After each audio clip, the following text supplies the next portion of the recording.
Here in the Forgotten Realms, there are many entities of immense power, beings that are outside of the comprehension of us mere mortals. I'm talking creatures that can stand against literal gods, seize power whenever they see fit, or simply alter reality on a whim. Oftentimes, we can learn through diligent research where these beings originate from, or at least have a good idea as to how they came about. But then again, there are some other beings where no matter how hard we try, we can't uncover a concrete origin. And I think the entity we're talking about today might prefer it that way. So here are the three primary origin stories for the Lord of Lies, Asmodeus. The first origin story we're going to dive into goes by the name the Serpent of Law. According to a scholar named Christos, the multiverse was originally nothing but swirling chaos. Gods slowly formed in the primal confusion, and among them formed the greatest of Law's champions. So this story positions Asmodeus' origins at the very dawn of time. Back then, he was called Ahriman, and he arose from the elemental chaos alongside Jazarian, who was the only one who could rival his power. These two were both serpent form gods, and they set their minds on ordering the multiverse in a lawful way. So towards that end, the two serpent gods bit each other's tail, forming a circle that defined the borders of a new plane. Born from the soup of chaos through the interaction of these two powerful beings, one good and the other evil, the plane of the Outlands arose. The outer planes arrayed themselves around its circular border, forming the Great Wheel cosmology, and the concept of the unity of the rings was created. The next law the two created was the rule of three in honor of their three aspects, evil, good, and law. However, when they had to decide a center for the multiverse, they disagreed with one another.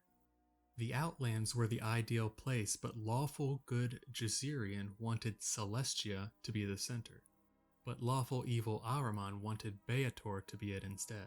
So they fought, they tugged at each other and bit each other's tail tips off. Unlike Jazarian, Ahriman was a scaled serpent without wings, and therefore he fell down into the nine hells. He crashed down into Nessus and created the deep fissure known as the Serpent's Coil before his fall was halted. There, it's said, at least in this story, his serpentine body lay bleeding, and from that devilish blood arose the first devils. So, having failed to choose a center for the multiverse, the two lawful entities had effectively honored chaos. And by making every plane infinitely big, nowhere and also everywhere could be considered the center. The two serpents had spent so much power in creating rules for the multiverse and in their struggle that they were unable to prevent other, newer gods from taking over positions of importance. And working from within the Serpent's Coil, Ahriman took the name of Asmodeus for himself, and the rest is history, or so we think. The second origin story we'll look at goes by the name the Pact Primeval.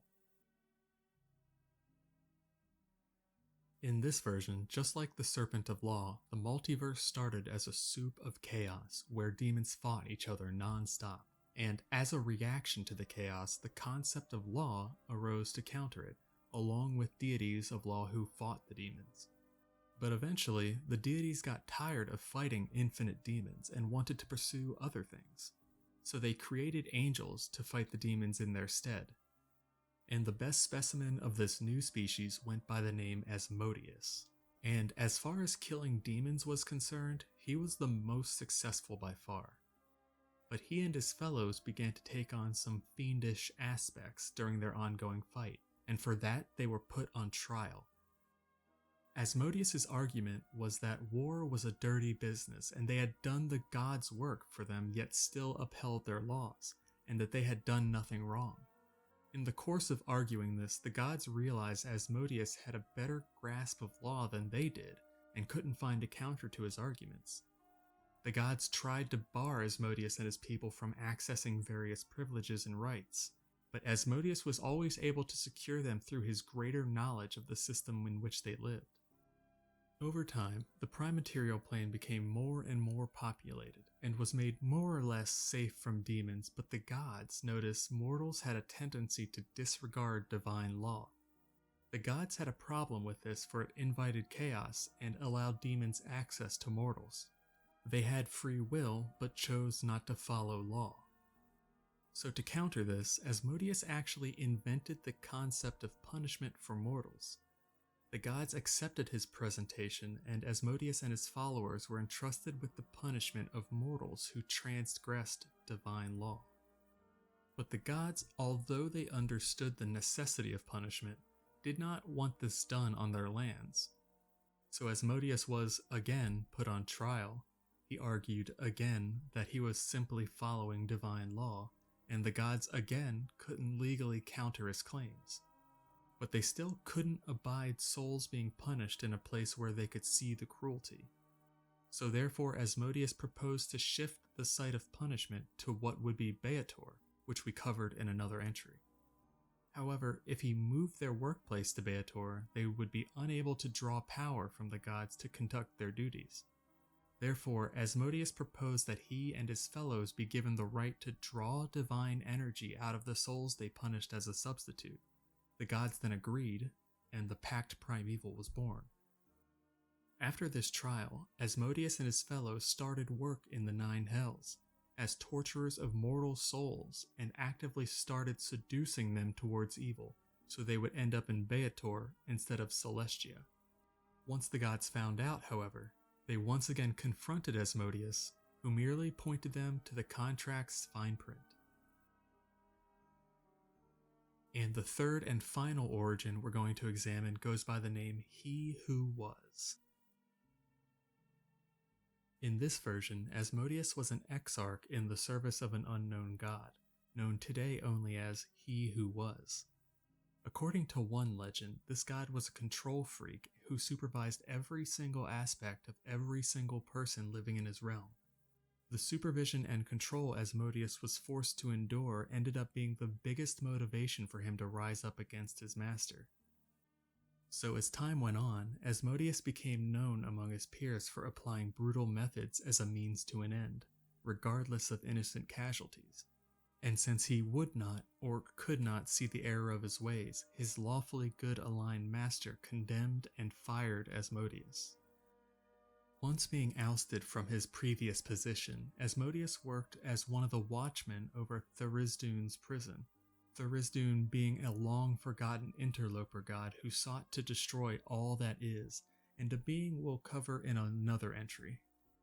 But while he stood guard over Tharizdun's prison, a demon lord by the name of Pazuzu came and spoke to him.